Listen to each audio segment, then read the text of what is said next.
Arsenal have done it again. Unsurprisingly, Arsenal are back to the top of the league. And now listen to this stat. Prior to today's win, prior to slapping up Nottingham Forest 5-0, Arsenal had taken 28 points from 11 games. 28 from 11. In the history of the Premier League, only Newcastle United had failed to win the Premier League title from such a brilliant position. So history is with them. I fully understand that nobody has had to compete with the juggernaut that is Manchester City. In fact, when Newcastle got to that tally, Man City weren't even a Premier League team. But still, this Arsenal team are going from strength to strength. They look like a unit, and this is the best Arsenal team that we have seen for 16 years. That is how good this team are. This team are comparable to anything that we have seen before. They are up against a different sort of juggernaut, but they are so good and they are moving in the right direction. And Mikel Arteta is getting it spot on. To accrue 31 points from 12 games is so impressive. To be 2 points clear of this Manchester City team is so impressive. It is truly exceptional. And I will have to go so far as to say that today's game for Arsenal Football Club was a genuine, delectable medley of footballing splendour. We could hear the Arsenal fans celebrating and chanting that they are top of the league. I think the belief is starting to seep in. I think that I got a lot of grief from Arsenal fans. I've been saying that Arsenal can win the league for a long time, and a lot of people don't agree with me. I think a lot of people still don't. But I think that they are genuine contenders. I really do. And the fact that now I can hear "we are top of the league" being chanted around the Emirates Stadium is significant. It feels like there is a genuine buzz around Arsenal, and they really are moving in the right direction. They also have a plus 19 goal difference, which is only 7 behind City. You know, it isn't that insurmountable tally that we thought it was going to be. So they really are sensational. And today, yet again, they were fantastic.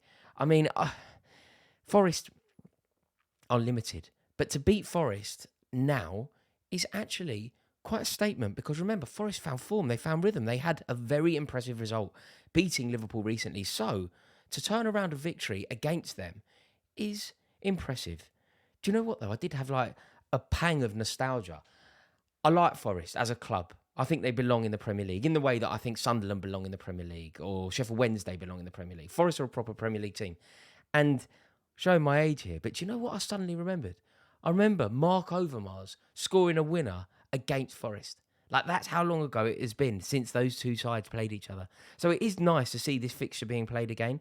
But, I mean, they basically didn't turn up, Forest. There were moments in the first half where maybe they were all right, but it's all about Arsenal. You know, if you beat anybody 5-0 in the Premier League, it is huge. If you are capable of turning anybody in this league over by 5-0, it is a dazzling performance. But to do it when Forest had that sensational result is, dare I say it, it is title worthy. It is contention for title business, no doubt. Absolutely no doubt. And, you know, overall, Arsenal fought for it. It was the perfect start for them. They took the lead, obviously. Gabriel Martinelli. And do you know what? I say obviously because Gabriel Jesus, it's been a while since he's been scoring. So I don't necessarily think Arsenal fans should be too worried about that. Everybody knows how highly I rate him and how brilliant a footballer I think he is and how much he will contribute to this Arsenal team. But is his lack of goal scoring a concern? Any Arsenal fans watching, if you could let me know about that. To score 5, he's not on the score sheet. I was wondering if there was a penalty given towards the end of the game. Do you think they would have given it to Jesus to find the mark again, or to Reece Nelson to bag the hat-trick? How do you think that would have gone? I'm inclined to think they give it to Gabriel Jesus, you know, just to get him scoring again. But yeah, Arsenal were on top. They were on top. You know, they weren't 1-0 up Martinelli. They were on top for that period. But when Bukayo Saka got injured, really hope he's going to be all right for England, by the way. But when he got injured, it seemed to stop them in their tracks. They got a little bit scrappy and they went in the break 1-0. And you thought, you know, there could be something going on here. Wasn't the case. I mean, straight out of the traps. Whatever Mikel Arteta said at half-time was the perfect tonic, and Arsenal were mind-blowingly good from that moment onwards. I think everybody's going to talk about Reece Nelson, and rightly so. Like, I don't want to deprive him of his moment at all. I think everybody will acknowledge his contribution. Anybody triple captain him, by the way? what was it, 2 goals and an assist? You can't ask for more than that. I think that's his second and third Premier League goal as well. So huge day for him. But I'm not going to give it to him. Does that make me a bit sneery? He's not the player I'm going to focus on here. There is only one player that I am going to focus on. When I was watching that Arsenal, listening to that Arsenal game, I could deduce that the only player that we have to talk about is Thomas Partey. He is honestly a Rolls Royce of a central midfielder. He is so good. He is in his third year at Arsenal now, and we are really seeing the player that they hoped they signed. You know, when he first landed, it didn't necessarily go as well as we thought. The injuries were a problem, but he is now turning into one of the best in the world at what he does. He is at the very epicenter of everything good that Arsenal do. He is absolutely unplayable. He is the metronome. And when you think about him as a midfielder, very difficult to find a flaw in what he does. Excellent in a tackle, good eye for a goal. His fitness record, and I think you have to bring fitness in. You know, when you describe and discuss how good a footballer is, I think fitness counts. Like, you know, when people say, if he's fit, he'd be... Well, he's not fit, so he's not, is my take on it. You know, people will always try and tell you, if Ledley King were fit, he'd be better than Tony Adams ever was. Or John, you're like, well, he wasn't. So he's not. So it's irrelevant. And Thomas Partey, I think we could have said at one point that his injury record was a problem. He's playing all the time. He's playing so well. He is just everything that they want. And his range of passing, his goal score, he's just the perfect midfielder. And they were so good after the break that by the end, Nottingham Forest were desperately trying to consolidate a 5-0. And I think that is one of the moments where, as a fan, you should really acknowledge quite how good you are. I said at the top of this video, this is the best Arsenal team for 16 years, and I stand by that. When you get to a position where the opposition are declaring and settling for a defeat, when you get to a position where the opposition are maybe resting their better players in order to preserve them, Forest play Brentford next, trying to preserve them. Like when Chelsea were amazing, you know, when Jose Mourinho was there, teams would come and they wouldn't play their best player because next week they're playing whoever it may be and they think they can get a point. You know, when Charlton were to come to Chelsea back in the day when Chelsea were winning back-to-back leagues, they would rest some of their better players because they had a more winnable fixture. And if they were losing, they would consolidate. And that is exactly what happened today.